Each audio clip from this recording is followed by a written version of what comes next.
Akashvani eight 90।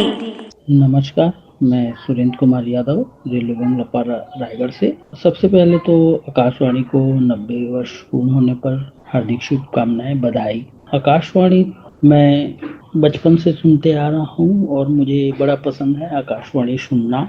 और आकाशवाणी के जो प्रोग्राम हैं वो भी मुझे बहुत पसंद हैं और अच्छे लगते हैं। इसके प्रोग्राम जैसे युवा वाणी, युवा श्रोताओं के लिए जो कार्यक्रम होते हैं वो बहुत अच्छे हैं। और फिल्म संगीत जिसमें बढ़िया बढ़िया गाने सुनाई हमको मिलते हैं। और इसके बाद फोन इन कार्यक्रम जो फोन के जरिए आप जो सॉन्ग सुनते हैं वो भी बढ़िया है। और हेलो संगवारी जिसमें लोकगीत की फरमाइश कार्यक्रम का होता है, जिसमें फरमाइश करके आप बढ़िया अपने पसंद का गाना सुन सकते हैं। और एक होता हेलो किसानवाड़ी आता है प्रोग्राम, जो किसान भाइयों के लिए बहुत उपयोगी होता है। धन्यवाद। जय हिंद, जय भारत।